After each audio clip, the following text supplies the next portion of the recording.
பொண்ணுங்க வளர்றப்போ நல்லா படிக்கணும், வேலைக்கு போகணும்னு சொல்றாங்களோ இல்லையோ, கண்டிப்பா வெட்டி செலவு பண்ணாத, சிக்கனமா இரு. அப்பதான் நீ ஒரு நல்ல பொண்ணு, நீ ஒரு நல்ல மனைவியா இருக்க முடியும்லாம் குளோரிஃபை பண்ணுவாங்க. பட் யாருமே எது வெட்டி செலவு, எது தேவையான செலவு, சிக்கனமா இருக்கிறத விட சேவ் பண்றது முக்கியம். அதே அளவுக்கு சேவ் பண்ணா அது கிணத்துல போட்ட கல்லு மாதிரி, அதை இன்வெஸ்ட் பண்ணாதான் அது ஒரு வெல்த் மேக்னெட்டா மாறும்னு சொல்லவே மாட்டாங்க. நான் ஃபினான்ஸ்ல எக்ஸ்பர்ட்லாம் இல்ல, பட் இப்போ மென்டல் ஹெல்த், ஃபிட்னஸ், டயட், ஃபேஷனுக்குலாம் ஒரு அவேர்னஸ் கிடைச்சு நம்ம நிறைய விஷயம் தெரிஞ்சுக்கிட்ட மாதிரி ஃபினான்ஷியல் லிட்ரஸியும் தெரிஞ்சுக்கணும்னு நினைக்கிறேன். அதுதான் இப்போ இண்டிபெண்டன்ஸ் அண்ட் எம்பவர்மெண்ட். இதுதான் என்னோட ஃபர்ஸ்ட் யூடியூப் வீடியோ. உங்கள நிறைய பேருக்கு என்ன ஆல்ரெடி தெரிஞ்சிருக்கும். நான் இன்ஸ்டாகிராம்ல ஒரு பேஜ் வச்சிருக்கேன். இப்பதான் ஃபர்ஸ்ட் டைம் என்னோட வீடியோ பாக்குறீங்கன்னா சப்ஸ்கிரைப் பண்ணிக்கோங்க. இந்த வீடியோல நம்ம என்னெல்லாம் பார்க்க போறோம்னு இப்பவே ஒரு லிஸ்ட் சொல்லிடுறேன். So you have a better clarity. வீடியோல கடைசியா உங்களுக்கு ஒரு சர்ப்ரைஸும் வச்சிருக்கேன். சோ ஃபுல் வீடியோவை மிஸ் பண்ணாம பாருங்க. ஃபர்ஸ்ட் பட்ஜெட்டிங், அதாவது இன்கம்க்கு ஏத்த மாதிரி பிளான் பண்றது எப்படி. செகண்ட், நம்ம செலவுகள் என்னென்ன, எப்படி அதை சீர்படுத்துறது. மூணாவது, எல்லாருக்குமே ஒரு பினான்சியல் கோல் இருக்கும். அது ஒரு வீடு கட்டுறதா இருக்கலாம், ஒரு ஐபோனா இருக்கலாம், சிமிக்கி வாங்குறதா கூட இருக்கலாம். அதை எப்படி பிளான் பண்ணணும், அதை எப்படி அடையறதுக்கு ஒரு கிளியரான பினான்சியல் ரோட் மேப் போடுறது. ஃபோர்த் விஷயம், என்னால சேவே பண்ண முடியலன்னு சொல்றவங்களுக்கு ஒரு சேவிங் ட்ரிக். அஞ்சாவது, சேவ் பண்ணதை எஸ்ஐபி ஆர் இன்வெஸ்ட்மெண்ட்ஸ்னு எப்படி ஸ்டார்ட் பண்றதுன்னு சொல்றேன். ஆறாவதா, எமர்ஜென்சி ஃபண்ட் எப்படி பில்ட் பண்றது, இன்சூரன்ஸை எப்படி ஸ்டார்ட் பண்றதுன்னு சொல்றேன். செவன்த் விஷயம், பினான்சியல் ப்ரெஷர் எப்படி ஹேண்டில் பண்றது, அண்ட் சைடு இன்கம் ஸ்ட்ரீம்ஸை யார் ஸ்டார்ட் பண்ணணும்னு பார்ப்போம். இதை தாண்டி ஏதாவது உங்களுக்கு தெரிஞ்சுக்கணும்னா கமெண்ட்ல சொல்லுங்க, நெக்ஸ்ட் வீடியோல கண்டிப்பா சொல்றேன். First, budgeting. பட்ஜெட்டிங்ல ரொம்ப சிம்பிளான எஃபெக்டிவான ஒரு ட்ரிக் வந்து 50-30-20 மெத்தட் தான். நீங்க சம்பாதிக்கிறதுல 50% அத்தியாவசிய தேவைகளுக்கு போயிடணும். அதாவது வாடகை, groceries, EB, wifi, paper bill, பால் bill, school fees, college fees, இந்த மாதிரியான விஷயங்களுக்கு. நெக்ஸ்ட் 30% சேவிங்ஸ் அண்ட் இஎம்ஐக்கு போயிடணும். இது போக இருக்க 20%ல குட்டி குட்டியான நம்ம விருப்பப்பட்ட செலவுகள் இருக்கும்ல, ட்ரெஸ் வாங்குறது, வெளியில போறது, ஃபன் பண்றது, இது எல்லாமே பண்ணிக்கலாம். ஃபார் எக்ஸாம்பிள், இப்போ நீங்க 25,000 ஏர்ன் பண்றீங்கன்னா அதுல 12,500 அத்தியாவசிய தேவைகளுக்கு போயிடும். 7,500ல நீங்க சேவிங்ஸும் பண்ணிட்டு உங்களுக்கு ஏதாவது ஒரு இஎம்ஐயும் இருந்தா அதுக்குள்ள ஃபிட் பண்ணிக்கணும். 5,000 ஒரு ஃபன்னுக்கு. நிறைய ஃபினான்ஸ் செல்ஃப் ஹெல்ப் புக்ஸ் படிச்சிருந்தீங்கன்னா இந்த லாட்டே ஃபேக்டர்ன்ற ஒரு வேர்டு கேள்விப்பட்டிருப்பீங்க. அதாவது டெய்லி 10 ரூபாதான்னு நம்ம நினைச்சு பண்ற ஒரு செலவு கொஞ்ச நாள்ல ஒரு பெரிய அமௌண்டா வந்து நிக்கிறது. வீட்லயே கிடைக்கிற காஃபி டீயை வெளியில குடிக்கிறதா இருக்கலாம், டெய்லி பஸ் மிஸ் பண்ணிட்டு ஷேர் ஆட்டோல போறதா இருக்கலாம். இப்ப நான் அந்த செலவே பண்ணாதீங்கன்னு கூட சொல்ல வரல. அந்த செலவு டெய்லி 100 ரூபா தானே அப்படின்னு யோசிக்காம மாசம் 3,000 ரூபாவா யோசிச்சுட்டு அப்பவும் அந்த செலவு நியாயமா பட்டா நீங்க தாராளமா பண்ணுங்க. இப்படி இன்டென்ஷனலா மைண்ட்ஃபுல்லா நடந்துக்கிறப்ப நீங்க மந்த் எண்ட்ல காசு எப்படி செலவாகுதுன்னே தெரியலையேன்னு புலம்பாம இருப்பீங்க. பட் ரியலிஸ்டிக்கா பேசணும்னா உண்மையிலே நம்ம பினான்ஸ், சேவிங்ஸ் பத்தி எல்லாம் எப்ப யோசிப்போம் தெரியுமா? பல்கா நமக்கு ஒரு செலவு வர்றப்பதான். அதை ஹேண்டில் பண்றதுக்கு நான் ஃபாலோ பண்ற ஒரு மெத்தட் சிங்கிங் ஃபண்ட். நம்ம லைஃப்ல அன்எக்ஸ்பெக்டட் செலவுகளுக்கு நம்ம சேர்த்து வைக்கிறதுக்கு பேர் தான் எமர்ஜென்சி ஃபண்ட். பட் எக்ஸ்பெக்டடான செலவுகளுக்கு சேர்க்கறது தான் இந்த sinking fund. For example, Deepavali October மாசம் வருதுன்னு நமக்கு தெரியும். 4 பேருக்கு ட்ரெஸ், ஸ்வீட்ஸ், பட்டாசுன்னு எப்படி சிக்கனமா பண்ணாலும் 10 to 12,000 கண்டிப்பா ஆயிரும். 25,000 சேலரியில 12,000ன்றது பெரிய காசு. பட் ஜான்வரி மாசத்துல இருந்து மாசம் 1,200 எடுத்து வச்சிருந்தீங்கன்னா அக்டோபர் மாசத்துல அது ஒரு மேட்டராவே இருக்காது. இதுதான் இந்த sinking fund concept. For example, என் லைஃப்ல நான் ஒவ்வொரு வருஷமும் 4 மேஜர் செலவுக்கு எடுத்து வைப்பேன். ஒன்னு தீபாவளி, இன்னொன்னு பொங்கல், இன்னொன்னு ஒரு ஜாலி ட்ரிப். வருஷத்துக்கு ஏதாவது ஒரு ட்ரிப் ஒரு 3 to 4 நாள் கணக்குல போயிட்டு வருவோம். இன்னொன்னு குலதெய்வ கோயிலுக்கு போற ட்ரிப். இது 4த்துக்குமே சேர்த்து மாசம் மாசம் 5,000 to 6,000 எடுத்து வச்சிருவேன். உங்களோட சம்பளம் அண்ட் நீங்க எவ்வளவு செலவு பண்ணுவீங்கன்றதுக்கு ஏத்த மாதிரி you can also start this habit. Next, சேர்த்து வைக்கிறது எனக்கு ரொம்ப கஷ்டமா இருக்குன்னு சொல்றவங்களுக்கு இந்த ஒரு ட்ரிக் யூஸ் பண்ணுங்க.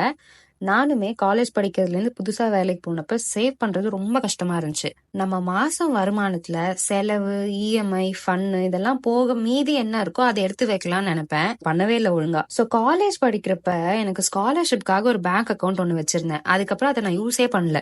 வேலைக்கு போனதுக்கு அப்புறம் சேலரி அக்கௌண்ட் கிரியேட் ஆயிருச்சு. அது இல்லாம ஒரு குட்டி சேவிங்ஸ் அக்கௌண்ட் ஆரம்பிச்சேன், அவ்வளவுதான்.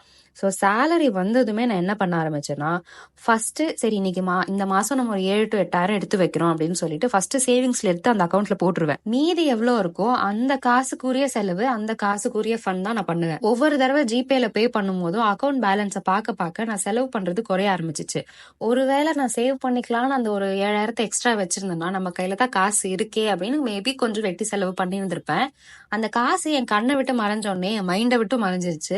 அந்த காசை எக்காரணத்தை கொண்டு எமர்ஜென்சி இல்லைன்னா தொடக்கூடாதுன்னு வச்சுட்டேன். அதனாலதான் என்னால டக்குன்னு வேலை போன அப்புறமும் சரி, ஒரு வீடு காலி பண்ண வேண்டிய சூழ்நிலையும் வந்தப்பவும் சரி, என்னால ஒரு அட்வான்ஸ் கொடுத்து ஒரு அபார்ட்மெண்ட்டுக்கு போக முடிஞ்சது. நெக்ஸ்ட், எல்லாருக்குமே தெரியும் எமர்ஜென்சி ஃபண்ட். தர்மம் தலை காக்கும்ன்ற மாதிரி எமர்ஜென்சி ஃபண்ட் நம்ம மானம் காக்கும். என்ன பொறுத்த வரைக்கும் எமர்ஜென்சி ஃபண்ட் அப்படின்னா 3 to 5 மாசம் வேலைக்கே போலனாலும் வாடகை, கடன் இஎம்ஐ, அத்தியாவசிய சாப்பாடு தேவைகள் இதை பார்த்துக்க முடியறதுக்கு என்ன அமௌண்ட் ஆகும், அந்த அமௌண்ட் நம்ம கையில இருக்கிறது தான் எமர்ஜென்சி சேவிங்ஸ். ஃபார் எக்ஸாம்பிள், நான் 25,000 சேலரி வாங்குறேன்னு வச்சுக்கலாம். என்னோட அத்தியாவசிய தேவைகள் 12,500 ரூபாய்க்குள்ள முடிஞ்சிடணும்.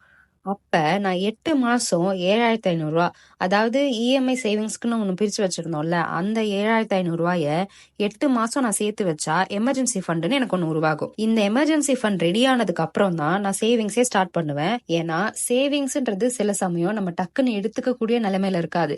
ஏன்னா சேவிங்ஸோட 2வது ஸ்டெப் இன்வெஸ்ட்மெண்ட்னு போயிடும். எமர்ஜென்சி ஃபண்டை நம்ம எதுலயுமே இன்வெஸ்ட் பண்ண மாட்டோம். ஈஸி டு யூஸா ஆக்சசிபிளான ஒரு அக்கௌண்ட்ல தான் அதை வச்சிருக்கணும். வீடு காலி பண்ண வேண்டிய சூழ்நிலையோ, வேலை நம்மளை விட்டு போற சூழ்நிலையோ, இல்ல நம்மளே எதிர்பார்க்காத ஏதாவது ஒரு மெடிக்கல் எமர்ஜென்சி, இது எல்லாத்துக்குமே இந்த எமர்ஜென்சி ஃபண்ட் நமக்கு தேவைப்படும். யாராவது ஒருத்தவங்களுக்கு கால் பண்ணியோ, இல்ல யார் வீட்டு வாசல்லையாவது நின்று எனக்கு ஒரு 5,000 கொடுக்குறியா, எனக்கு ஒரு 50,000 கொடுக்குறியா, எனக்கு ஒரு 20,000 கொடுக்குறியான்னு கேட்காத அளவுக்கு நம்மள வச்சுக்கிறது இந்த எமர்ஜென்சி ஃபண்ட் தான்.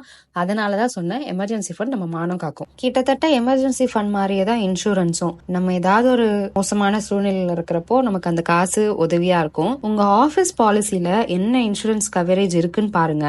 நீங்க ஃப்ரீலான்சிங்கோ இல்ல ஆண்டர்பிரினரவா இருந்தீங்கன்னா கண்டிப்பா உங்களுக்கு நீங்க ஒரு இன்சூரன்ஸ் பாலிசி போட்டே ஆகணும். இன்ஃபேக்ட் ஆஃபீஸ்ல வேலை பார்த்துட்டு இருந்தா கூட மாசம் 1,000 ரூபா 1,500 ரூபா நிறைய இன்சூரன்ஸ் பாலிசி இருக்கு, அதுல சைன் அப் பண்ணிக்கோங்க. ஏன்னா சில சமயம் நம்ம ராசி எப்படி இருக்குன்னா, கரெக்டா வேலையும் போகும், நமக்கு சின்னதா ஒரு ஆக்சிடென்ட்டும் ஆகும். அது சேர்ந்து வர்றப்போ வேலையில நம்மளால இன்சூரன்ஸ் கிளைம் பண்ண முடியாது. வேலையில இன்சூரன்ஸ் பாலிசி இருக்குன்னு சொல்லி நம்மளும் எங்கேயும் கட்டாம இருந்திருப்போம். அந்த மாதிரி சூழ்நிலையில இந்த சின்ன சின்ன பணம் வாடகை கொடுக்குற ஆப்ல போய் நம்ம கடன் வாங்குற மாதிரி இருக்கும். இன்சூரன்ஸ் பாலிசி நிறைய பேர் கிரிஞ்சா பூமரிஷா நினைப்பாங்க, பட் அது ரொம்ப முக்கியம். எஸ்பெஷலி உங்க அம்மா அப்பாக்கு இன்சூரன்ஸ் பாலிசி இருக்கான்னு பாருங்க. அவசரத்துக்கு நம்ம ஹாஸ்பிட்டல்ல கொண்டு போய் சேர்க்கிறோம்னா ஃபர்ஸ்ட் அங்கதான் கேட்பாங்க. சரி, ஓகே ஸ்ரீ, நான் கணக்கு போட்டு செலவு பண்றேன், எமர்ஜென்சி ஃபண்டு சேர்த்து முடிச்சுட்டேன், மந்த்லி இன்சூரன்ஸ் கட்டுறேன், சிங்கிங் ஃபண்டுக்கும் எடுத்து வச்சுட்டேன், இப்போ நான் பினான்சியலி சேஃபா அப்படின்னு நீங்க என்ன கேட்டீங்கன்னா கிடையாது. நீங்க சேவ் பண்ணி வைக்கிறீங்க, அந்த காசோட மதிப்பு உங்க உண்டியல்ல பேங்க்ல இருந்தா டிப்ரிஷியேட் தான் ஆகும். முன்னாடி 5 ரூபா இருந்துட்டு இப்ப 10 ரூபா ஆச்சு அப்படின்னா என்ன மீனிங்னா, அந்த பணத்தோட வேல்யூ குறைஞ்சதுனால பணத்தை நம்ம இப்ப ரெண்டிப்பா செலவு பண்றோம். அதே மாதிரி நீங்க சேர்த்து வைக்கிற காசை ஜஸ்ட் ஒரு பேங்க் அக்கவுண்ட்ல போட்டு வச்சுட்டு அதை எந்த விதத்திலயும் இன்வெஸ்ட் பண்ணாம வச்சிருந்தீங்கன்னா டைம் ஆக ஆக, அதாவது வருஷ கணக்குல போக போக அந்த பணத்தோட மதிப்பு குறைஞ்சிரும். நீங்க எதுலயாவது ஒண்ணுல இன்வெஸ்ட் பண்ணாதான் அந்த பணத்தோட மதிப்பு வேல்யூ வந்து அப்ரிஷியேட் ஆகும். 2 வருஷத்துக்கு முன்னாடி ஒரு 5,000க்கு 8 to 10 செட் ட்ரெஸ் எடுக்கலாம். ஆனா இப்ப அந்த மாதிரி எடுக்க முடியாது. ஒரு குவாலிட்டியான சுடிதார்னு போனாலே 5,000க்கு 3 தான் வாங்க முடியுது. பணத்தோட வேல்யூ குறைஞ்சிட்டே இருக்கும். அதை அப்படியே அக்யூமுலேட் பண்றதுல நமக்கு லாபமே கிடையாது. இன்வெஸ்ட் பண்ணாதான் பணத்தோட மதிப்பை 2ஆக்க முடியும். அதனாலதான் நான் எஸ்ஐபி, சிட் ஃபண்ட், கோல்ட் சீட், டிஜிட்டல் கோல்ட், பாண்ட்ஸ்னு பணத்தோட மதிப்பை கூட்டி காம்பவுண்டிங் பண்ணி ஒரு கோல் வச்சுட்டு இன்வெஸ்ட் பண்ணுங்கன்னு சொல்றேன். மாசம் 500 ரூபான்னு ஸ்டார்ட் பண்ற எஸ்ஐபி எல்லாம் கூட இருக்கு. மாசம் 500 ரூபான்னு எஸ்ஐபி ஸ்டார்ட் பண்ணி ஃபர்ஸ்ட் இயர் 500 ரூபா, செகண்ட் இயர் 1000 ரூபா, தேர்ட் இயர் 1,500 ரூபான்னு அப்படியே கட்டிட்டே போனீங்கன்னா 6வது வருஷம் 3,000 ரூபா, 7வது வருஷம் 3,500 ரூபா, 8வது வருஷம் 4,000 ரூபா, அப்படியே 10வது வருஷம் 5,000 ரூபா கட்டுவீங்க. 10 வருஷம் முடிக்கும் போது நீங்க 3 லட்சத்தி சில்லற கட்டிருப்பீங்க. ஆனா உங்க கைக்கு வர காசு 6 லட்சம் கிட்ட வரும். இதுதான் காம்பவுண்டிங்கோட பவர். இது அவைலபிளா இருக்கிறப்போ இதை யூஸ் பண்ணிக்கிறது தானே புத்திசாலித்தனம். ஆல்மோஸ்ட் எல்லாம் கவர் பண்ணிட்டோம். பட் பினான்சியல் லிட்ரஸின்னு ஒரு வீடியோ போட்டுட்டு லேடிஸ் ஏர்ன் பண்றதோட இம்பார்ட்டன்ஸ் சொல்லலைன்னா எப்படி? இப்ப ஃப்ரீ ரிசோர்சஸ் கொட்டி கிடக்கு. ஏதோ ஒரு ஸ்கில் கத்துக்கிட்டு ஒரு ரீட்டைனர் பேக்கேஜை ப்ரமோட் பண்ணி சின்னதா ஒரு இன்கம் ஸ்ட்ரீமா அமைச்சுக்கோங்க. இந்த வீடியோவோட கன்க்ளூஷனா நான் சொல்ல விரும்புறது 3 விஷயம்தான். கடன் இல்லாத வாழ்க்கை தான் நிம்மதியான வாழ்க்கை. ஹனிமூனுக்கு லோனு, ஐபோனுக்கு லோனு, பேச்சுலர் பார்ட்டிக்கு லோனு தயவு செஞ்சு கடனை வாங்கி குமிக்காதீங்க. உங்க கணக்க மீறின செலவுக்கு ஸ்ட்ரிக்டா நோ சொல்லுங்க, தப்பே இல்ல. எந்த காலத்திலயும் யார்கிட்டயும் போய் நின்னு ஒரு விஷயத்த கேட்காத லைஃப்காக தான் நம்ம சிக்கனமா இருக்கோன்றத ஞாபகம் வச்சுக்கோங்க. நான் முடிஞ்ச வரைக்கும் இந்த வீடியோவை குட்டியா போடணும்னு தான் நினைச்சேன். பட் ஒவ்வொரு பாயிண்ட பத்தி ஒரு 2-3 நிமிஷம் பேசினா கூட இவ்வளவு டைம் ஆயிருது. இந்த வீடியோல நிறைய விஷயம் பார்த்தோம். ஆப்வியஸ்லி 8வது டாபிக் வரப்போ நமக்கு ஃபர்ஸ்ட் டாபிக்கே மறந்துடும். ஸோ டிஸ்கிரிப்ஷன்ல டிஸ்கஸ் பண்ண ஒவ்வொரு பாயிண்ட்ஸ் அண்ட் உங்க லைஃப்ல இந்த பாயிண்ட்ஸை எப்படி இம்ப்ளிமெண்ட் பண்ணணும்ன்ற ஒரு ரோட் மேப்பை லிங்கா கொடுத்துருக்கேன். அதுல உங்க இன்கம் அண்ட் எக்ஸ்பென்ஸ் ப்ரிஃபரன்சஸை கொடுத்தீங்கன்னா நீங்க எவ்வளவு செலவு பண்ணணும், எவ்வளவு எமர்ஜென்சி ஃபண்ட் சேவ் பண்ணணும், எவ்வளவு இன்சூரன்ஸ் கட்டணும், எவ்வளவு எஸ்ஐபி போடலான்னு எல்லாமே உங்க லைஃப்க்கு கஸ்டமைஸ் பண்ணி கொடுக்கும். உங்களுக்கு நெக்ஸ்ட் வீடியோ என்ன பார்க்கணும்னு கமெண்ட் பண்ணுங்க. அண்ட் உங்க பெஸ்ட் ஃப்ரெண்டுக்கு இந்த வீடியோவை ஷேர் பண்ணுங்க.